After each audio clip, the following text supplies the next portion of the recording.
Hello guys, this is Dr. Shyam Mithya, psychiatrist and sexologist practicing in Mumbai.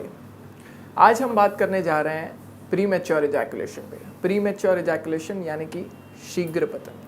तो हम ये देखेंगे कि ये होता क्यों है। पहले तो ये होता क्या है और क्यों होता है और इसका सॉल्यूशन क्या है।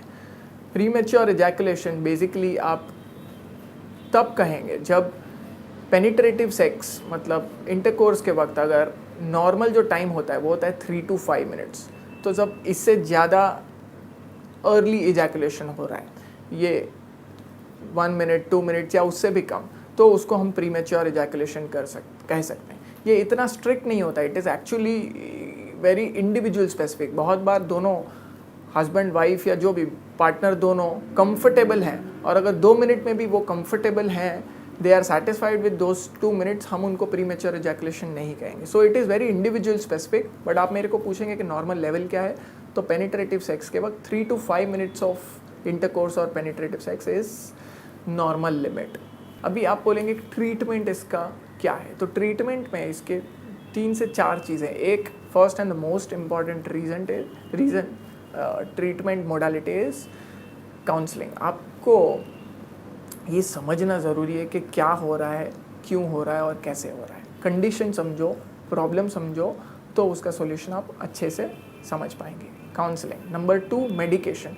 मेडिकेशन से क्या होता है, एक ये होता है कि आपका इजैकुलेशन डिले हो जाता है। ये मेडिकेशन न्यूरोट्रांसमीटर्स पे काम करते हैं, सेरोटोनिन पे काम करते हैं। सेरोटोनिन पे काम करने के बाद वो इजैकुलेशन डिले करता है, तो इसी वजह से डिले होता है। और भी स्पेसिफिक है, डेपोक्सिटिन नाम का एक ड्रग है जो which is very specific for delaying ejaculation. तो ये हो गया मेडिकेशन।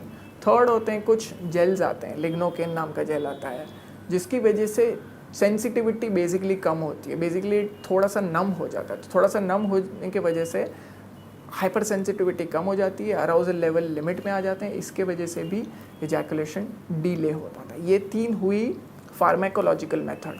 अभी हम जाएंगे नॉन फार्माकोलॉजिकल और एक्सरसाइज मतलब नेचुरल मेथड्स पे। इसमें 2 इंपॉर्टेंट है, एक है स्टार्ट एंड स्टॉप टेक्निक और एक है Kegels technique. Start and stop technique में बेसिकली मैं शॉर्ट में ही बताऊंगा ये दोनों भी। जैसे जब भी आप आइदर मास्टरबेशन कर रहे हैं या आइदर सेक्स कर रहे हैं, you have after stroking for some time, आपको थोड़ी देर के बाद रुकना है, पॉज लेना है, फिर से स्ट्रोक करना है, फिर से रुकना है, फिर से स्ट्रोक करना है। ऐसे ये initially it is difficult to understand and do, but gradually आप अपने काउंसलर या सेक्सोलॉजिस्ट को मिल के इसके बारे में डिटेल में बात करके आई थिंक ये टेक्निक को आप डिटेल में समझ के डेफिनेटली अप्लाई कर सकते हैं। और दूसरा होता है कीगल्स टेक्निक। कीगल्स टेक्निक में बेसिकली जो पेल्विक फ्लोर मसल्स रहते हैं वो स्ट्रेंथन करता है। वो स्ट्रेंथन होने से आपका इरेक्शन ज़्यादा देर तक सस्टेन रहता है और उसको डिले भी करता है इजैकुलेशन को। ये 2 टेक्निक नेचुरल टेक्निक्स हैं जिससे आप लॉन्ग टर्म परमानेंट आगे जाके दवाई बंद करके भी इजैकुलेशन डिले कर पाते हैं। तो I think if you are suffering through any of these conditions या एनी ऑफ सच कंडीशंस, आपको डेफिनेटली आपके नज़दीकी सेक्सोलॉजिस्ट या साइकियाट्रिस्ट से मिलना चाहिए। I think he will be definitely able to help you. Thank you. अगर आपको हमारा ये वीडियो पसंद आया है तो आप इसे लाइक और शेयर जरूर करें। नए वीडियोस की जानकारी के लिए हमारे YouTube चैनल को अभी सब्सक्राइब करें और नए वीडियोस देखने के लिए बेल बटन पर क्लिक करना न भूलें।